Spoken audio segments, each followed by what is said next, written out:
today, here in the sanctuary or live streaming, we especially want to welcome you because we know that you are not here by accident.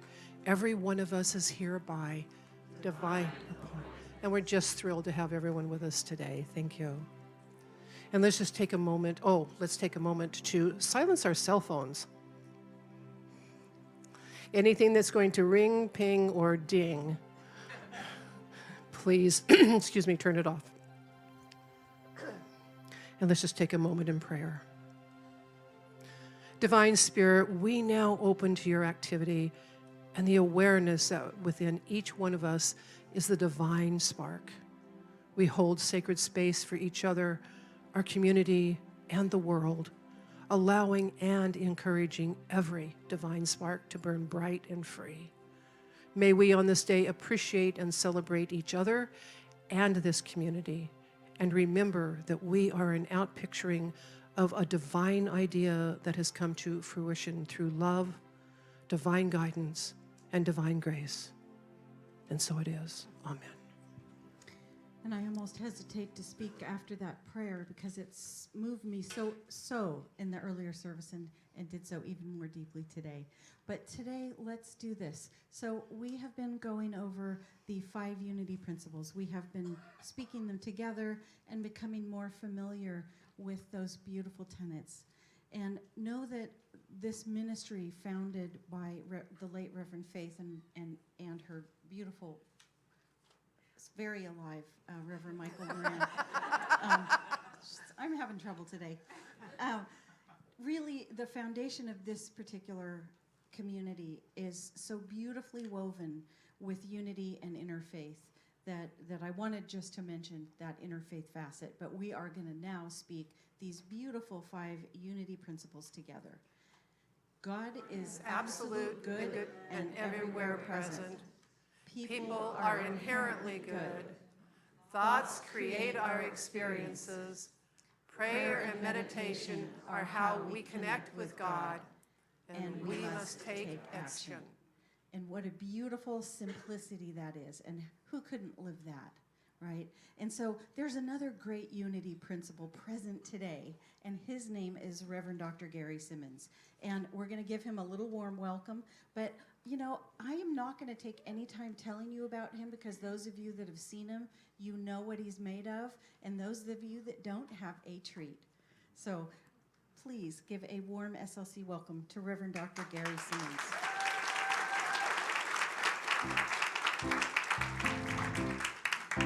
If you are an April baby, stand up. It's your birthday month. Happy birthday, what? Happy birthday to ya. Happy birthday to ya. Happy birthday. Happy birthday. Happy birthday. We see you in the back. Happy birthday. Happy birthday to ya. Happy birthday to ya. Happy birthday. Happy birthday to ya.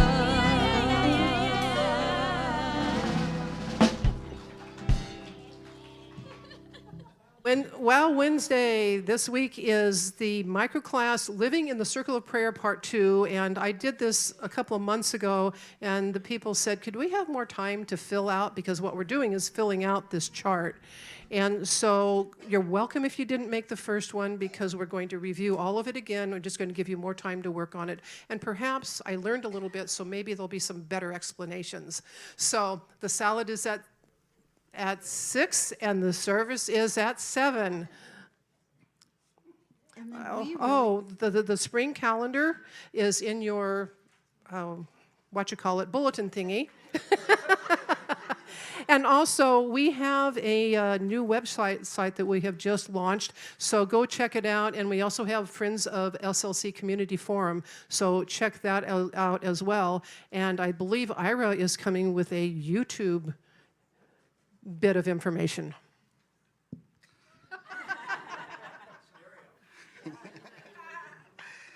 Yes, we have reached 344 subscribers on YouTube.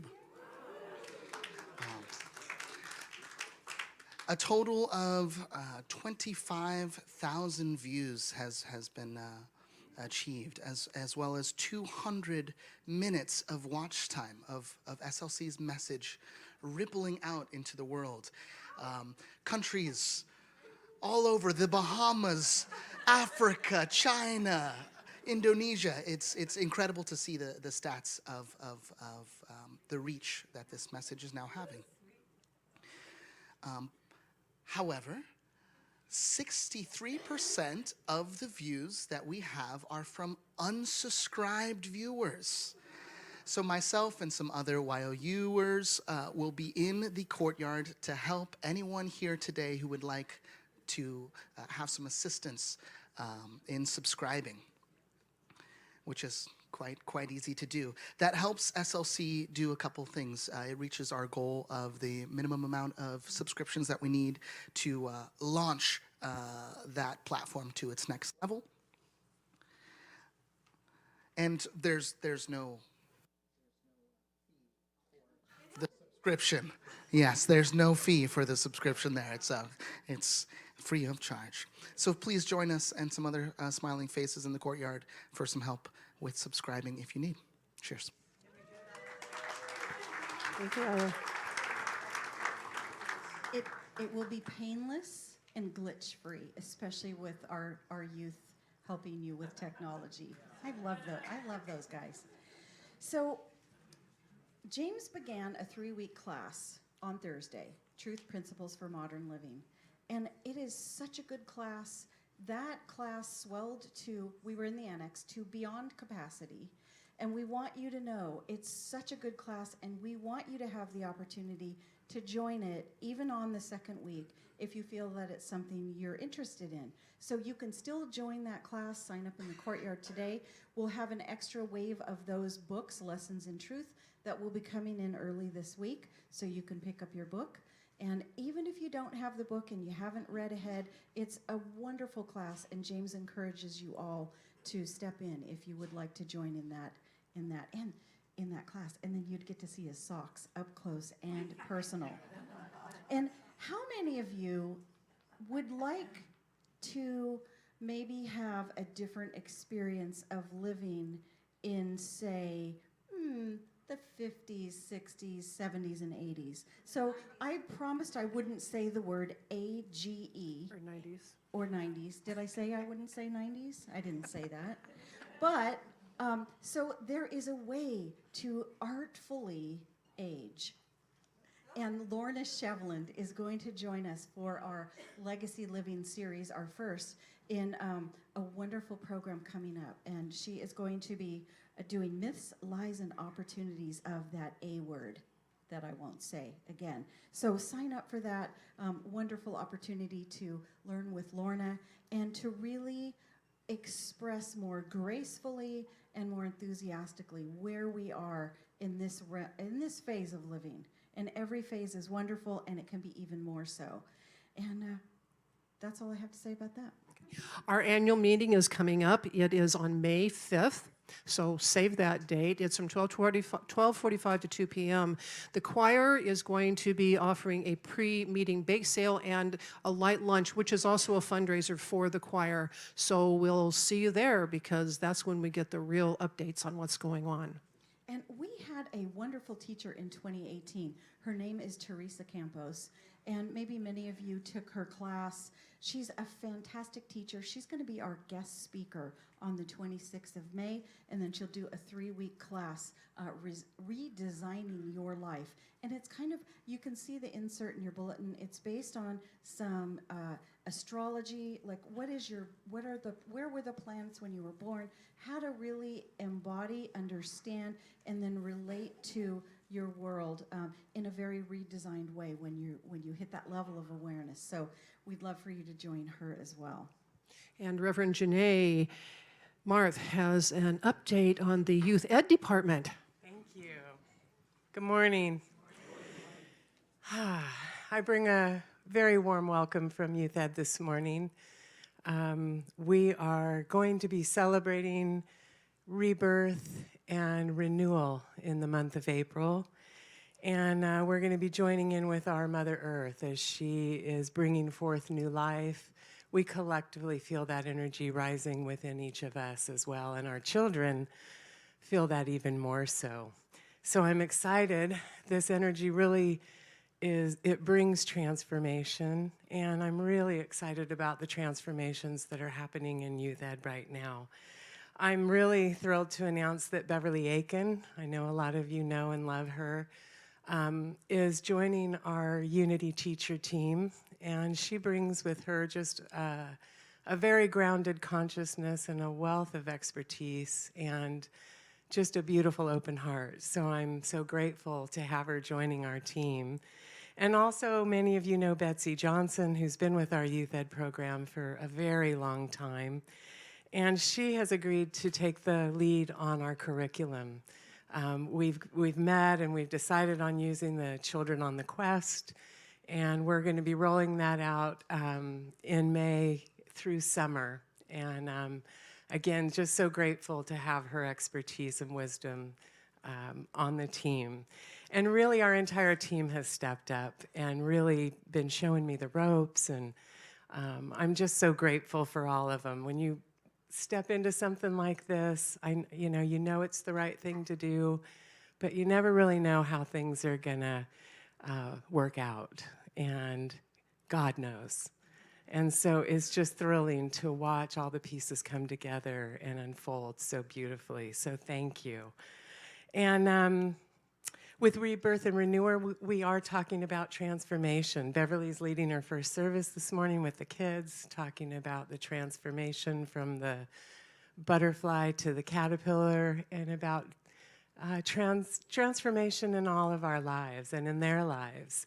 And that's what we hope to model for the kids, how transformation is really a way of life, and that although everything's changing, our minds, our bodies, our school, our outer world, that we can remember that there is the unchangeable and unchanging ground of God within each one of us. And so together we're learning to trust that and to know that more fully. And we do have a fun month in April. Next Sunday, our kids are going to be bringing in the palms like we do every year, and Easter, we're having our Easter egg hunt after the 11 o'clock service. So bring your kiddos and have them join in the fun with us. I know I've got a little bit of a long announcement, but I want to give you guys an announcement about YOU, because I'm just really passionate about that group. There were five of them, which is wonderful, that went to Unity's Western Region Leadership Rally. And yes, it was awesome. It was awesome. And I got the joy and the privilege, along with some others here from SLC, to watch them really step out of their comfort zone and step into the truth of who they are and lead prayers and meditations and songs. And even while they were shaking in their boots, they stepped up to be leaders for each other. And I am so very proud of them. And I know that all of you are too. Michael Lawson, who is our YOU leader, and he's also our international YOU leader, is just such a blessing to have, and he was there with us. And I also just wanted to thank Aiden Willett and Amanda Alley, who used to be YOUers, who are volunteering their time to be mentors for our teens right now. And it's just such a beautiful thing. I'm so grateful for all of them, and I'm so grateful for every single one of you. As you bless this ministry and support this ministry, that is what supports our teens going to rally. They have another rally in May, and then the fall rally in November. And it's my goal to get as many of them there as who want to go. And so I wanted to invite all of you to participate with us in ways that our teens are working to earn their way to rally. After service today, I know that no one here really eats sugar, but wink, wink. I'm sure all of you know someone who eats sugar, and our kids are selling C's candy after the service today at a table. And they have a lot of goodies that I know you'll love and enjoy. So check that out after service. And also, the second thing I wanted to invite you into with us is we're doing a fun jewelry sale here at Spiritual Life Center. And this will support our YOU teens, and we're asking all of you to bring some renewal and rebirth to your jewelry boxes and to go through and see if there's any jewelry that you've not using anymore, you're ready to release. We'd like to have you donate that to Spiritual Life Center, and we'll be collecting that through the month of April at a table in the atrium starting next week. And then for the first 2 Sundays in May, we're going to sell that jewelry, and you can bring new treasures into your jewelry box or maybe purchase a gift for Mother's Day. So thank you all for all the ways that you support this ministry and for holding the vision with us to see our kids and all kids step into the awake leaders that they've come here to be. So thank you.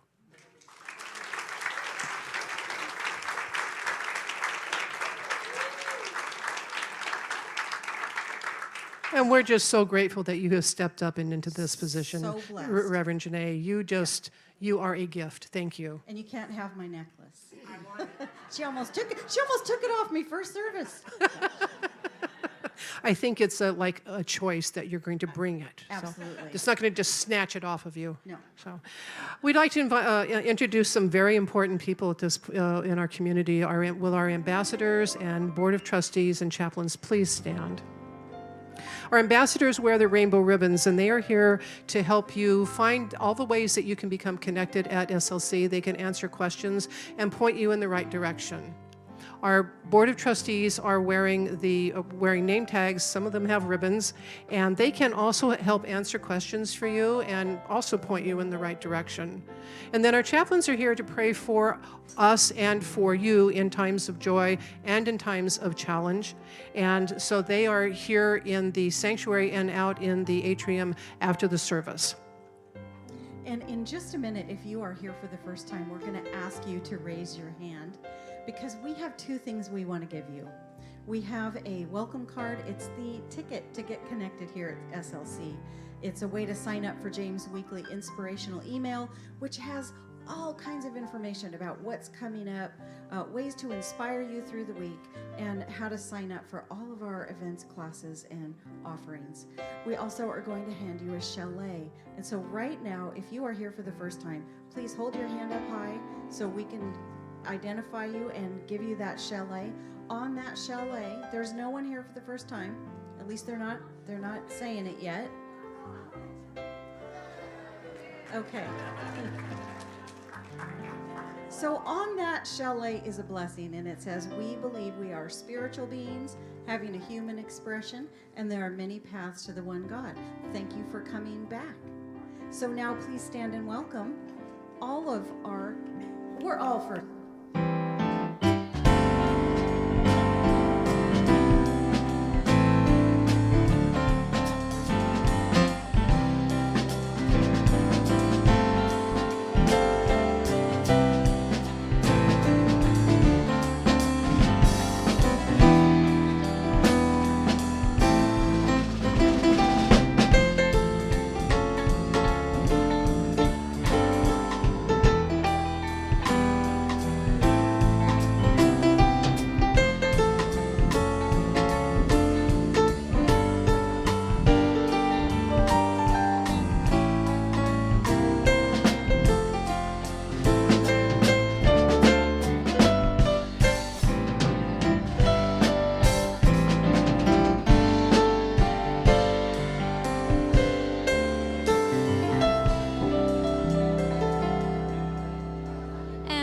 Stay standing. Join us singing our group song, Faith is the Key, written by Paula Mandela.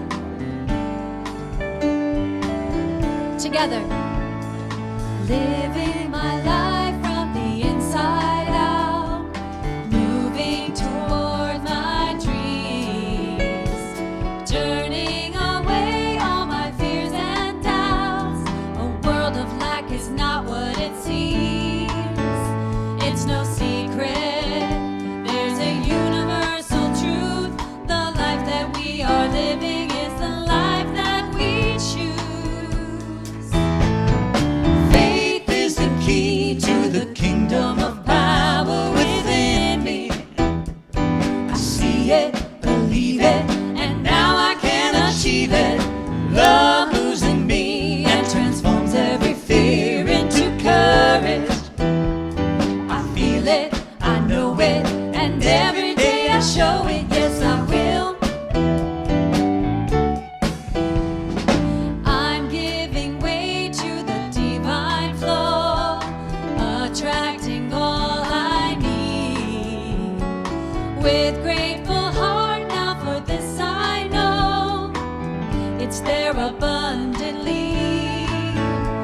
it's no miracle. It's very clear to see God can do nothing for me that isn't done through me. I know that faith is the key to the kingdom of power within me. I see it, believe it, and now I can achieve it. Love moves in me and transforms every fear into courage. I feel it, I know it, and every day I show it. Faith is the key to the kingdom of power within me. I see it, believe it, and now I can achieve it. Love moves in me and transforms every fear into courage. I feel it, I know it, and every day I show it. Yes, I will. Faith is the key. Faith is the key. Love moves in me. Love moves in me. Faith is the key. Love moves in me. Please be seated.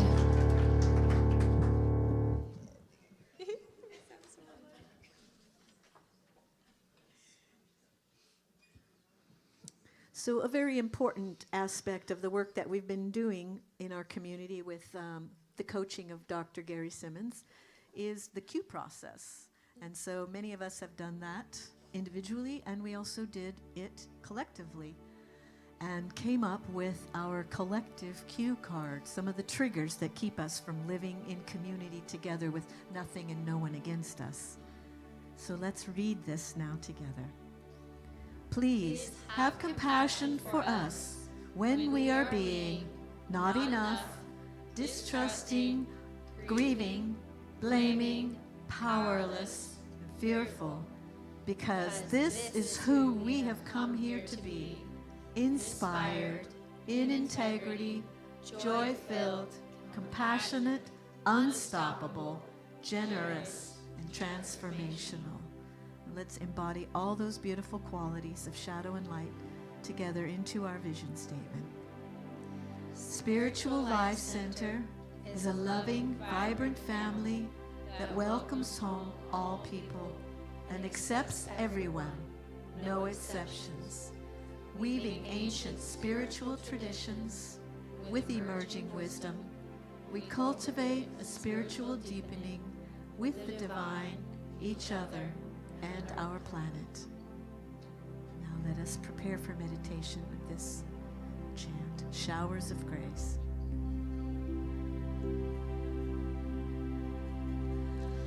Showers of grace, endless ocean of joy, pour into you, into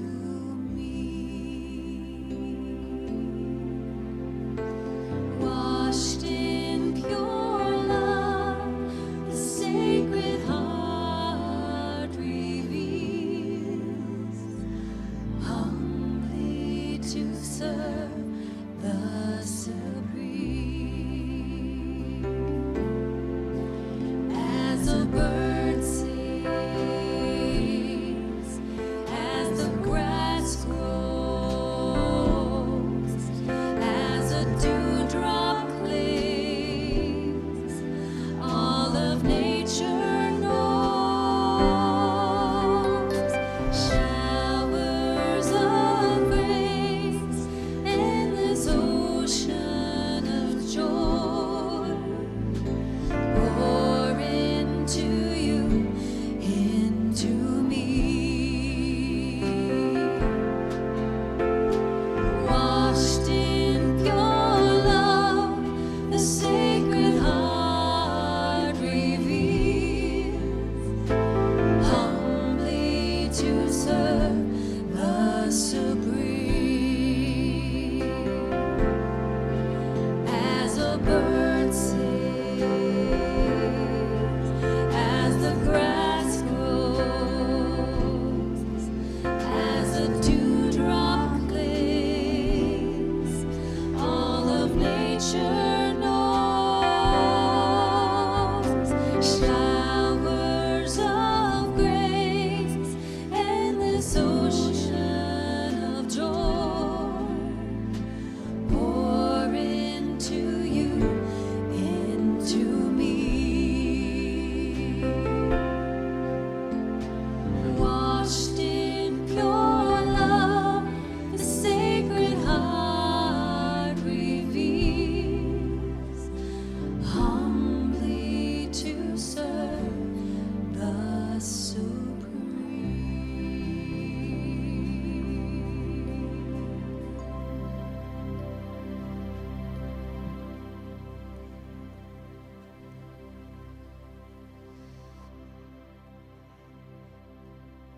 As we move into this time of meditation,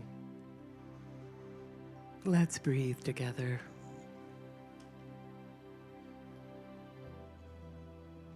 Showers of grace, endless ocean of joy,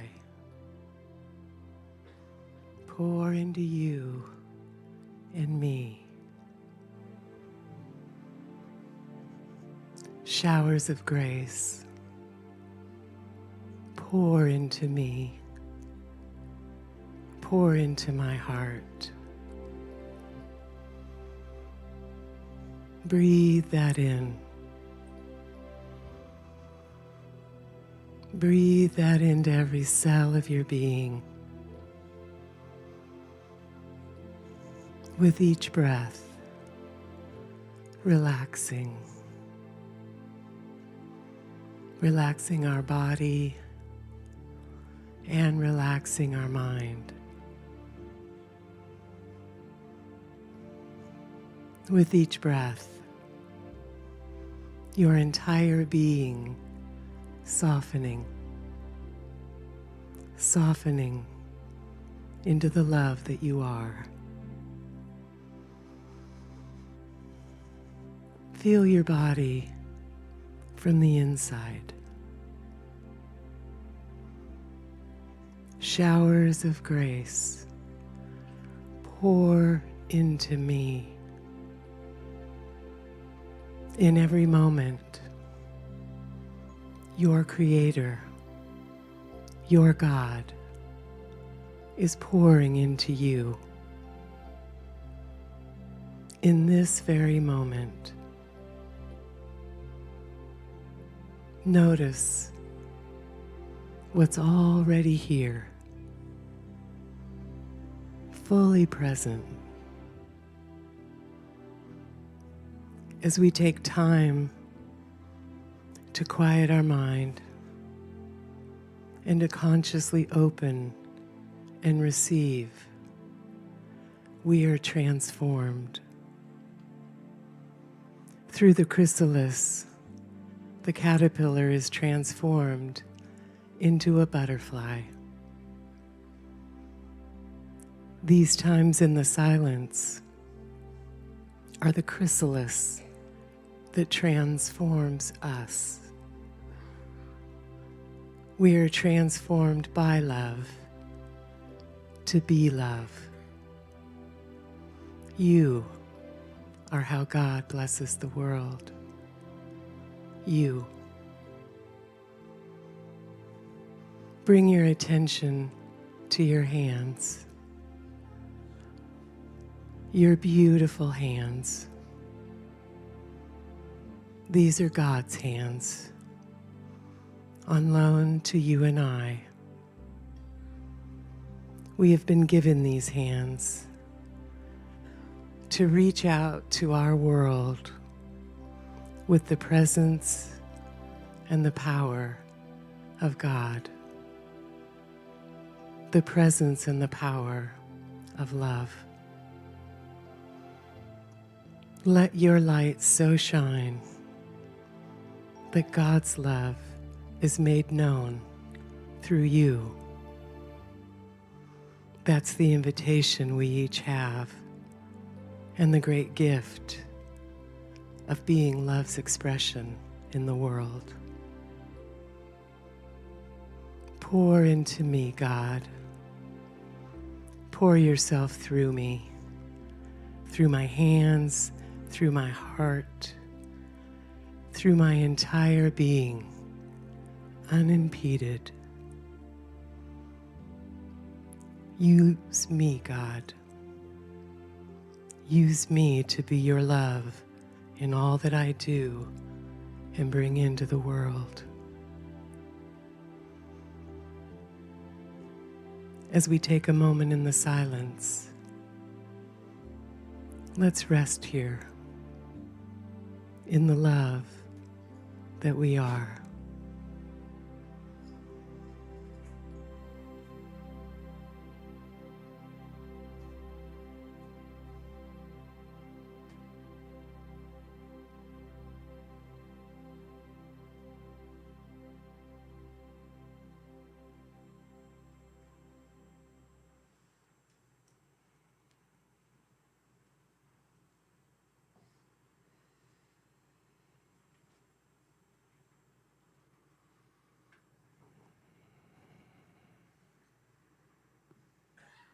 Thank you, God.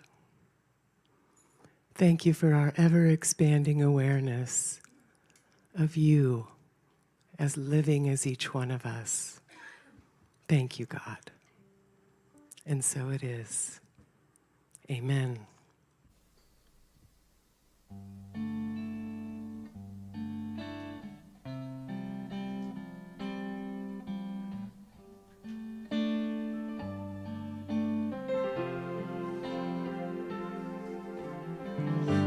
Come bring a broken wing, come dry the crying eyes. Lay down the burdens that you bear. Come home to what you know feels whole and true and right.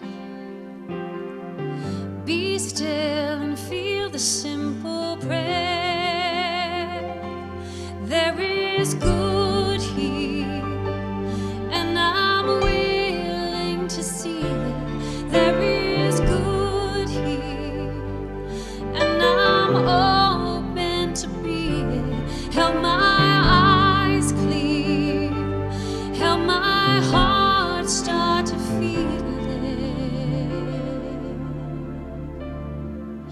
I'm willing to see it.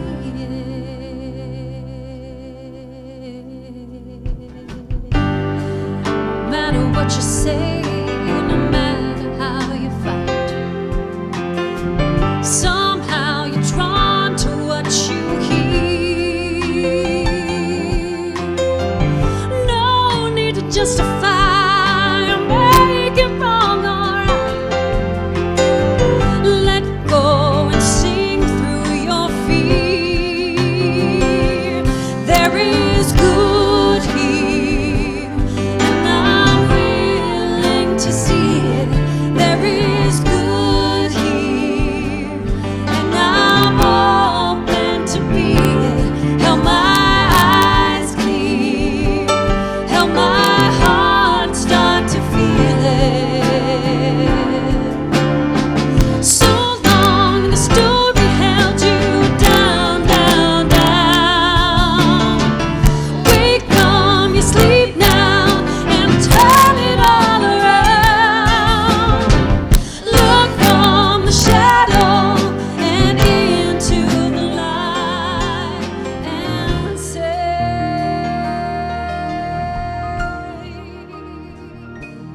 there is good here, and I'm willing to see it.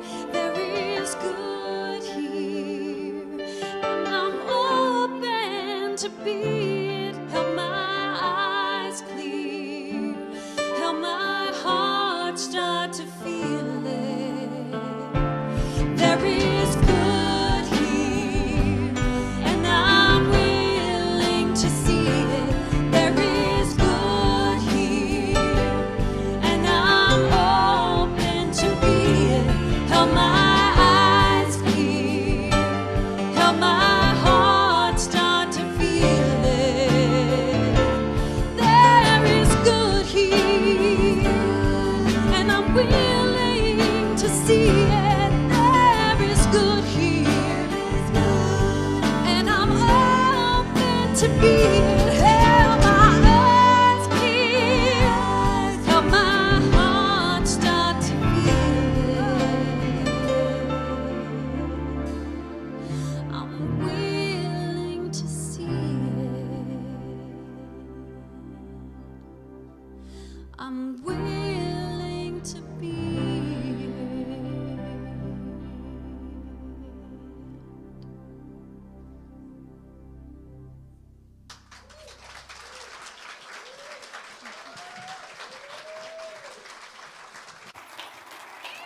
You can grab the music stand.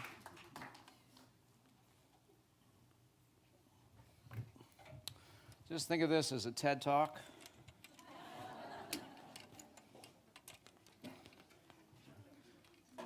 So I'm Dr. Gary, and I'm your coach, and you're involved in my mission-centric ministry coaching program. I just wanted to give you a coaching tip. You heard Louise talk about silencing your cell phone. And so don't do that. Don't silence your cell phone. What you need to do is you need to make the interruption, you need to spiritualize it. In other words, when the cell phone rings, it's annoying, but if you can make it spiritual, then it'd be okay, right? And the one way to make a cell phone that is an interruption and annoyance a sacred event is that if you assess a $100 penalty fee for when the cell phone goes off, then we can welcome the experience, right? Because it's really for us. Anyway, okay, that's just a tip. So have you ever wondered why the things that we really, really want in our life are so hard to get, but yet the things that we don't want seem to find us? You ever had that experience? And I think that it should be the other way around, shouldn't it? Shouldn't it be that our purpose and passion should just draw into our life just exactly what we need, and we rarely come into contact with stuff that we don't want or don't like?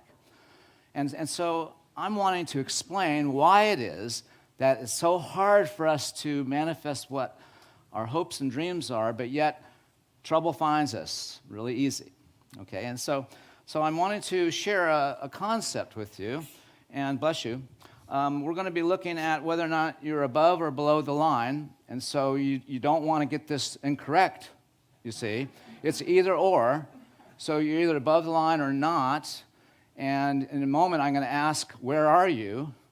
And you just need to know that you have to get it right. Now, see, in Unity, we don't guilt people out. We use performance anxiety. So do you feel a little tension, a little stress around getting this right? Anybody? Because you see, that's our human nature. We're kind of geared towards, having to get it right, because the penalty for not getting it right kind of lands on us like this, like there's something the matter with us, And so here we go. How many of you are above the line? Raise your hand. Okay, and how many of you are below the line right now? Raise your hand. Oh, great, wonderful. Well, let me define what I mean by above and below the line, and then we'll retake the survey. Hang on a second. And so let us just say, for sake of definition, that if you're above the line, we can say that you're open. All right, and so if it's either or, if you're below the line, you are. Okay, very good. You're catching on. This is great. Okay, so if you're, for instance, reactive, what would you say would be above the line behavior? Kind of responding maybe? Feel the energy difference? Okay.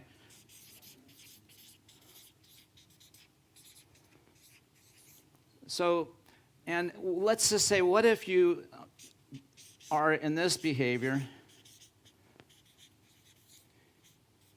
No one here is ever in this behavior.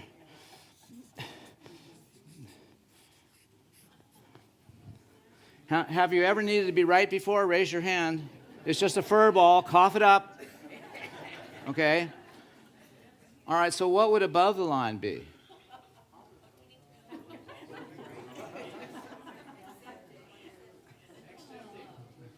All right, so let's try this one on. If below the line is needing to be right, above the line is your needing to be right doesn't make me wrong. Okay? You feel that difference? So how many of you have ever reacted to someone's judgment or criticism? Raise your hand. Okay. If our reaction is down here, our defensiveness, when someone judges us, what would be above the line behavior?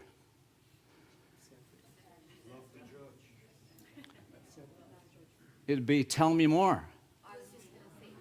Tell me more. Anybody read, like, The Eye of the Storm? The book, The Eye of the Storm? Are you familiar with it? It's Unity's best-selling book. It sells more than even Lessons in Truth. The Eye of the Storm by Dr. Gary Simmons. Check it out. It's capital I. Here, I'll write it down for you. Eye of the Storm. Okay. All right, so if you sourced your discomfort where outside of yourself, where are you? below the line. If you source your well-being outside of yourself, where are you? Very good, good. And so we're wanting to understand that there is a distinction between how we're being with what we're having, depending upon where we are in our way of being with what we're having. It could be said that if we're below the line, we are having our life as if it's against us, because these are the behaviors that demonstrate we're pushing something away. And if we're above the line, then we're having our life as if it's for us. And there's a different way of being in the dynamic of what's happening in our world when we're above the line, you see. So what I'm going to do is I'm going to share a short movie that explains this in much more detail. And I think it's going to reveal quite a lot to you. And I want you, as you experience this video, just to pay attention to what it brings up for you. And this video comes from an organization called the Conscious Leadership Group, and the video is called Location, Location, Location. Location, location, location. And then you can Google or you can go on YouTube after you've subscribed to your YouTube channel. Just type in the search location, location, location, Conscious Leadership Group, and you'll get a copy of this short video. And then I want you to send it to as many people as you believe are below the line. Because it's your way of helping them. I'll show you, because after this video, you're going to see how this can transform someone's life that you know is below the line right now. Are you ready? Okay, let's see if this works. Try this again. Nope, that's not it. No, that's not it. Here we go. Nope. One question that conscious leaders ask themselves over and over is, where am I? To support leaders in locating themselves as they ask the question, where am I? We offer this tool, a line, a simple black line. At any moment, all leaders and all people are either above the line or below the line. Our location describes how we're being with what is occurring in our life right now. If we're above the line, we are open, curious, and committed to learning. If we are below the line, we are closed, defensive, and committed to being right. Stop right now and simply ask yourself, where am I? In this now moment, am I above the line or below the line? Typically, when people are below the line, they believe certain things about the world. For example, they believe there is not enough. It could be that there's not enough money, or time, or space, or energy, or love. People below the line also believe that their story about the situation is right. People below the line also believe that there is a threat out there. Something or someone is threatening their desire for approval, control, or security. And people below the line see the situation as serious. The deeper below the line they are, the more serious things look. People below the line tend to behave certain ways as well. They tend to cling to an opinion, find fault and blame, gossip, explain, rationalize and justify, get overwhelmed, and avoid conflict or pursue conflict for the sake of winning. When people are above the line, they believe that learning and growing are more important than being right. They believe that all people and circumstances are their allies, here for their growth. They believe that from a distance, almost everything is funny. People above the line live in curiosity, listen deeply, speak unarguably, question all their beliefs, and live a life of play. Now, knowing what you know about being above or below the line, where are you? One thing to know as you consider this question. We are hardwired to go below the line. Literally, our brain is programmed to perceive threat, and when it does, a chemical cocktail courses through our veins, and we go below the line. This reaction was designed to help us survive in the presence of a real threat to our physical survival. An issue for modern-day leaders is that often our brains can't tell the difference between a threat to our physical survival and a threat to our ego or identity. We react and get defensive when we experience a threat to our ego. So in many ways, being below the line is natural and normal. But when we are below the line, we're not in a state, literally brain state, of high creativity, collaboration, innovation, and relational connection. We're simply trying to survive. Leaders today can't thrive if they're in survival mode. So the first activity of conscious leadership is location, location, location. In this now moment, where am I? Telling ourselves and others the truth about our current location begins the great conversation. All right. So, can you see why you should send this off to some folks? All right, but before you do, let's kind of get more into this a little bit. So, how many of you have been through the Q process? A lot of you, okay? So you already know that when you're below the line, you're functioning out of your shadow, your sense of not enough, your all those limiting beliefs. I'm not good enough. I don't measure up. You name it. But when you're above the line, you're being who you've come here to be. So this is another way of understanding that we're either on one side of the card or the other. We're either above the line or we're not. But the issue is not so much where we are. The issue is when we recognize that we're below the line, what are we going to do?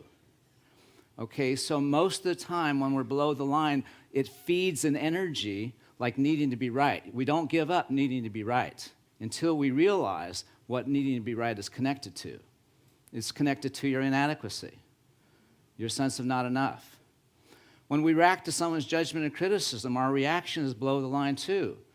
And yet, if we know that someone's judgment or criticism is not about us, but for us, and how could someone's judgment be for us? Well, when we're above the line, we recognize that someone's judgment is about what's missing for them, or what the relationship needs, or about what we might have said or did that might have created some kind of disconnect. In any sense, we can welcome whatever judgment might come in our direction just by saying, say more about that. And what's the bad thing that could happen after that? They judge you more? No, it'll finally land itself on something that's really authentic. A person, when you say, tell me more, when they're judging you, will get above the line. And we can do that for people. We can really make a difference in our world just by helping people take this journey. Sound like a good thing to be doing for us? Now, let's just look at this kind of picture, and it helps us map out what's going on in the world. Can we not see what's happening in the world is below-the-line dynamics? And what about politics? Okay, where are the Democrats and the Republicans? Way below the line, okay. Well, and so we can look at what's going on in the world. We can see how below the line our government is, our healthcare is, our educational systems, all the kinds of things that involve people and relationships tend to gravitate below the line when we live in the context of separation, when we believe that we're separate from each other. When we're above the line, it's interconnected. Interbeing is up here. The web of life is up here. This is separation, being alone, being victim. We're having our life as if it's against us. Above the line, everything's for us. And so when we recognize that the quality of our life is determined from the inside out, not the outside in, then we begin to dial back our tendency to try to have things be a certain way in the outer. Because when we have to have things be a certain way, we're below the line. When we're above the line, the field of infinite possibilities is our playground. And so as we begin to shift and understand that this is the dynamic that we want to kind of recognize, this is what the issue is with the world, and we can make a difference just by our getting above the line and not playing in this, this briar patch. So, part of taking responsibility for what gets created when we live below the line is taking ownership, right? And in a moment, I'm going to talk about the legacy that gets created when we live in a society that makes routine below-the-line behavior normal, as opposed to something that we have to address.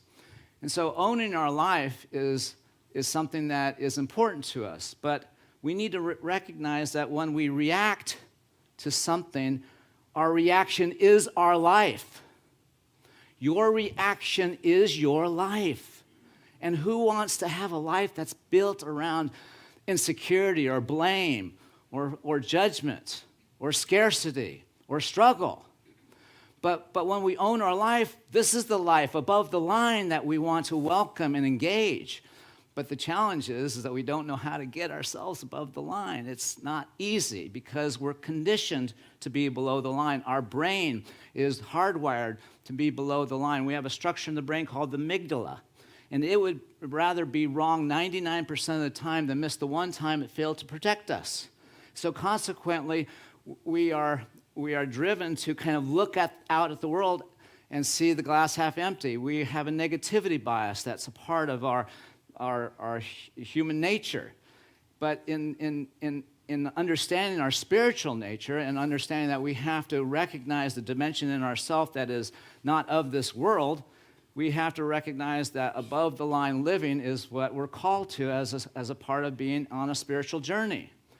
You know, when Jesus says, the Father's good pleasure to give us the kingdom, when we're below the line, we can't receive the kingdom. We can only receive it above the line. We're out of phase when we're below the line, with a dimension of ourself that is there to serve the greater good, and we're a part of that. So our effort to kind of overcome the below-the-line behavior is to recognize what the effort must be if we're to extricate ourselves from that dynamic. So brain research and science suggests that 95% of our behavior is unconscious. And it's unconscious because we're run by the circuitry of our unconscious self system. In other words, there's an aspect of our body-mind dynamic that is conditioned. And when it's conditioned and when we live in the habits, oh, there's $100. When we live in the habits of, we have people whip out their $100 right when it happens. So when we live in the awareness, and when we don't understand that we have conditioned within us habits of being, habits of unconscious doing, habits of having our life against us, habits of feeling diminished, habits of believing that we're not enough, habits of making up stories that explain why we can't take ownership and responsibility. When we recognize that this is a systemic dimension of us, we can reboot it, we can step out of it, we can shift, we can get above the line, but we have to know the practice and the how-to in order for that to be an easy journey.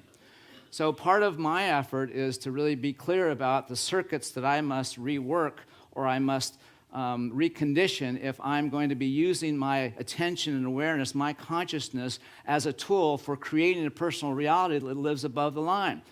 You affirmed today in the third foundation principle that we create our life experience through our thoughts. In other words, we create our own personal reality. But our own personal reality is generated by these circuits, and they are either below the line in the context of our unconscious self, or they're above the line in the context of our using our attention, awareness, and our faculties in the context of demonstrating these behaviors and these values. So if you look at these circuits, the top level is how we're having our life. And most of us have our life as if it's against us. That's our default way of being. That's what our brain wants to have as its go-to place because that's the way we can be safest. But the challenge and problem is that these behaviors are attached to that as well. And those bottom circuits are our proof, our story. And so we live in this a belief that life is this way, and therefore we're compelled to need to be right, to make somebody the matter with us. Of course, no one here does that, right? Have you ever had somebody the matter with you? Okay, good. You understand that's below the line behavior. And so when we are recognizing that when we're below the line, there is an unintended consequence for that. The unintended consequence for our below the line behavior is we get more entrenched in these dynamics. And our being engaged in the below the line dynamics causes us to be modulated by what's happening out there in the world. We begin to take in the world's stress and the world's incoherence, and we then feel it within ourselves, and then our life becomes a kind of crazy as a mirror. And so pain that's not transformed is pain that's transmitted. And when we live below the line, we're transmitting pain. And all those folks you want to send this movie to are probably you wanting that because you feel that they're in pain, or you feel that they're kind of lost within themselves, or a victim in their circumstances. Well, we need to recognize that the unintended consequence for living below the line are three habits of being. It's the habit of scarcity, the habit of judgment, and the habit of struggle. And so, let me go back to that slide for a second. So just think about it for a moment. Most individuals struggle with their sense of not enough, and therefore there's lack in their life. Most people are conditioned to find fault or source their discomfort outside of themselves, so judgment becomes the way in which we manage that dynamic. We don't want to feel it ourselves, we make somebody the matter with us. Then the habit of struggle means is that we have to somehow coax from the universe what our greater good is, and we're encumbered by all the things that are in the way. And these are unintended consequences of below-the-line behavior. And if you have any of these things in your life, it just tells you you're stuck down here. But the good news is that we have spiritual practices that can move us in this direction, like the Q process. And so when we recognize that this is a dynamic, we can make progress. Where'd that one go? What happened to my presentation? Okay, here we go. All right. So I want you to look at this again. And now I want you to, this is sort of, I work with this a lot now, and I'm wanting to share something that has been a part of my work with these principles. And so I got in touch with some of my regrets. I have a regret over how I've been below the line as a parent. Anybody have any regrets as a parent? And so this has helped me to see how I have created in my daughter's life the experience, her commitment to know that her dad will never be available for her. I've trained my daughter to be invested in the reality that I'm never going to be there for her. And this is the consequence of my below-the-line behavior as a parent. And so in doing the Q process, I had to return back to that earlier moment when I made my daughter feel like she couldn't trust her dad anymore. I was 27 years old, she was 6 or 7, and it was a pivotal moment when I could have embraced her above the line, but I didn't know about the line. All I knew about is my insecurity, my sense of not enough. And my poor little daughter had to deal with my 5 wives. Yeah, I'm really clear about my below-the-line behavior, and most of my below-the-line stuff is as a minister. I got into ministry really young. I'm almost 40 years in ministry now, and most of my ministry is below the line. And I got to tell you, to see this now changes things, and I got to say, I had to go back to my daughter. I had to go back to younger Gary, and I had to reparent my daughter in that earlier moment and give little Gary, younger Gary, a different voice to convey to Julie, my daughter, my 6-year-old. I had to be able to speak that voice that I couldn't have spoken back then. I had to begin to reparent that dimension of myself and my daughter on my timeline to restore that. And so we must travel back. That's what the Q process helps us do. It helps us reparent those aspects of ourselves that for whatever reason drove us below the line. And when we recognize that that's sort of the nature of our dynamic that is in the context of separation, we can heal those aspects of ourselves. We can reconcile those broken parts of our life that are the unintended consequences of living below the line. But we can't do that unless we are aware that above the line means that we have to begin to understand and value the journey that we've taken.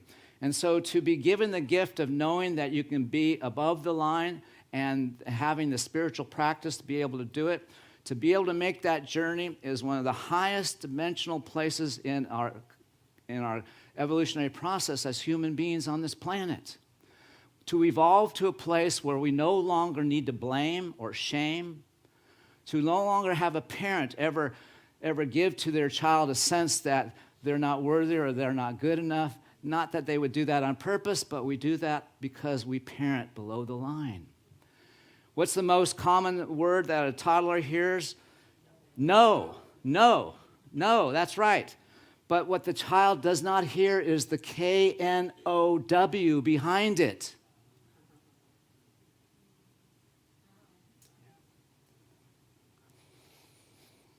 So the story with my daughter is that after I did this deeper work, I had a dream. And in that dream, I experienced a depth of reconciliation. I haven't spoken to my daughter in 17 years. I haven't seen my granddaughter 17 years. We're totally estranged, but I'm totally connected. When I'm connected when I'm here. When I'm here, I'm guilty. I'm ashamed. I'm a disappointment. I'm not enough. When I'm up here, I care a lot. I send love. It matters to me how I show up in the world.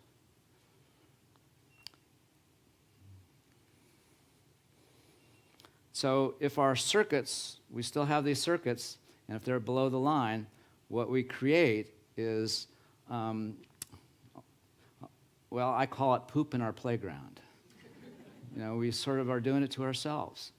But when we recognize that above the line just means that we have to use these circuits differently. We have to extricate ourselves out of our unconscious habits of being, doing, having, feeling, believing, and perceiving. We have to extricate the way in which we use story to keep us bound to the conditions and circumstances, the events and circumstances of our life, rather than using our story to unleash us into a different pattern in our life. And so if we consider those habits, the habits of scarcity, struggle, and judgment, then there are antidotes. The antidotes are above the line, but we have to be in spiritual practice. And there is a broader context for this work. It's called the 15 Commitments of Conscious Leaders, and that'll be a book study that I'm going to invite your leadership to engage, because part of the journey of a spiritual community is learning together how to be above the line. Because we all come together for a message that lifts us, but the lifting has to be up here, not making it okay to stay down here. Because when I was a minister, it was okay for me to react to people's judgments. I could have board members against me. I could have congregants against me. But when I'm up here, they're all my allies. They're my partners. And so when we live above the line, we use whatever we have as our abundance. And so imagine having a terminal illness like stage 4 metastatic melanoma like I had 3 years ago. And so we can either be with that below the line or above the line. And so I welcomed it. I welcomed it because it enabled me to heal a dimension of myself, not just the physical part, but the part of me that created the disease to begin with. You know, and so there's nothing that we cannot use to move ourself into a greater experience of who and what we've come here to be. But we have to have a practice. We have to work against the inertia of living in this life. It's as if we've grown up in a house that only had 5-foot ceilings. Imagine such a thing. When you're a little kid, it doesn't matter, but eventually you grow up to a point where you come up against a limit, and if you don't know that the limit's artificial, then you live your life as if this is your truth. And then you finally find Spiritual Life Center or a place like this, and you realize that people are walking up like this, and there's a whole different way of being, and you try to get above the line, and you step up, but everything in you pulls you back down because this is what we're used to. So this is the effort. We're going to have to be able to stretch and feel the discomfort that this creates, because it can be scary when we first jump up here.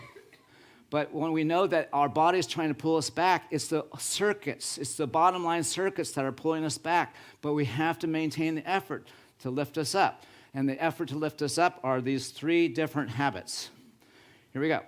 The habit of gratitude, the habit of self-compassion, and the habit of presence. And so regardless of what you're dealing with, if you recognize, oh, I'm below the line, then you pick one of these practices with what you're having. So if I'm caught up in judgment and I'm making somebody the matter with me, I have to recognize what that's coming from and then give myself compassion, because I need to recognize and see that my judgment out there is really I need to find it within me and forgive it. Right? And I can't do that work without being in the habit of self-compassion. If I'm dealing with not enough, I have to be in the attitude of gratitude. I have to begin to welcome whatever I'm having, even if what I'm having is against me, because I can use whatever I'm having as my abundance if I'm above the line. And when I have gratitude, that pulls me above the line. And when I'm in any kind of struggle, and if I'm trying to force something to happen, if I just become present and welcome in the moment, I will understand that the universe is for me and will bring me into a relationship with what the very next step on my journey must be. And it may still look and feel as if it's against me, but if I'm above the line, I welcome it. I say, bring it on. And this gives us power. This gives us hope. We can make a difference just by recognizing that it's above or below the line. And I'm going to end this. It's our custom at Unity Spiritual Center, Spokane, that we have small group ministries happening year-round. It's called Spirit Groups. And each lesson that my wife or I do, we give you homework. And so here's your assignment, to be in this discernment process. What behaviors, attitudes, and ways of being are you below the line with? So you need to do an inventory about just what's going on with you, so you can kind of own, oh, okay, this is real. I'm below the line. And as you reflect upon your life, what relationships have been impacted by being below the line? Okay, so all your regrets, all the things that take you into some sense of not enough in your life, you have to understand that that's an effect. That's a systemic dimension of ourselves. It's conditioned. It's not the truth of us. We took on things because we didn't have the context to do so otherwise. But if we don't understand that our reaction to our life is our life, then we'll be trying to negotiate what's happening in the outer as opposed to move out of reaction and into being present. And so what might change if you were be able to routinely be above the line? Just begin to hold yourself into this place that I can do this. This is something that I can do. I just have to retrain the circuits. I have to recondition my body, mind, to a different consciousness that lives above the line. And then finally, what helps you to realize that you're relating to your life from below the line? Well, your uncomfortable feelings that are going to be a big clue. And then the story that you make up around those uncomfortable feelings will give you a sense of how deep you are and how entrenched you are. So the talk is really not over, but I'm done speaking. The next dimension of the experience of above or below the line will happen in just a few moments. Thank you so much for your attention.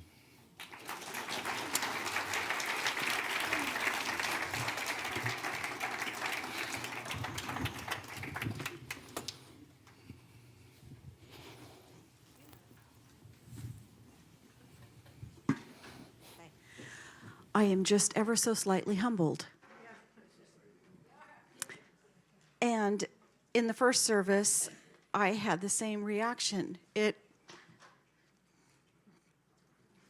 had me knowing how often I survive below the line, and it isn't really fun. So there's a reason Elaine and I teach the Q, and it's because it's called a practice, and it's a great practice for a reason. So next Sunday, Reverend James will be back, and he is going to be celebrating Palm Sunday with us. And his talk is Make Way for the Triumph. And, our youth will be with us with their full palm fronds in place, waving. And so right now, I want you to prepare your community gift. And as you prepare your community gift, feel the depth of the appreciation that I have for you and the depth of appreciation that we all have for teachers like Dr. Gary Simmons, for tools that teach us how to better live above the line. And as you're preparing that gift, know that if you give as an EFT, an electronic funds transfer, you can pick up one of these really sweet laminated cards that have very sharp edges. You can pick them up from the ushers as you come in, and then you can place this in the basket as your energetic gift to teachings like this, to opportunities that this community offers to you, and then in turn ripples out to all the people that you touch, and especially the way that you touch this community above the line. And it's so beautiful. And I'm just speaking because I'm looking at you, and it is beautiful. And we're so blessed to be together. So as you take that love offering in your hand, hold it in your heart or energetically, repeat these words with me. Divine love, as me, blesses and multiplies all that I am, all that I have, and all that I circulate. Thank you, God. So you've been seeing our illustrious board on the platform lately doing some recruitment. What you don't see is a lot of the behind the scenes dedication that goes into holding the energy and doing the business of the church. And there's also a playful side. And so we're going to just do a little exploration of that. The board has a message for us today, and this has been in collaboration with Johnny Cash. 1, 2, 1.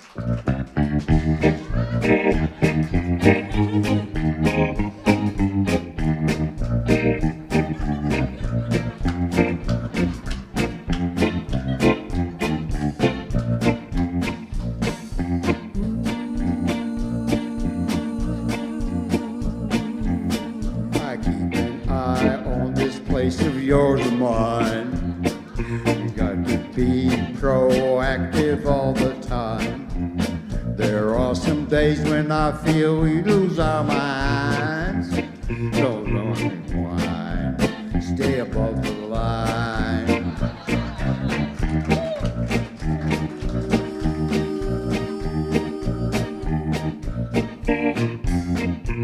Showing our actions all the time to be successful and to really shine. And yet sometimes we slip and slide and we're not fine.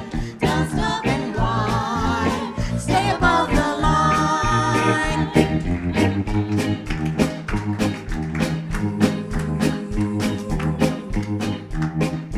Watch our Closely, closely all the time, so that our vision and our goals will be aligned.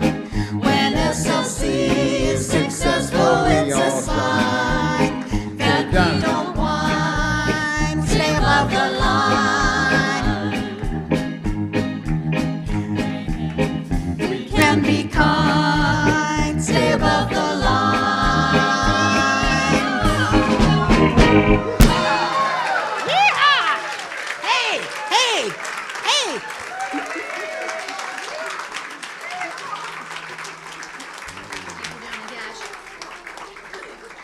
Stay standing.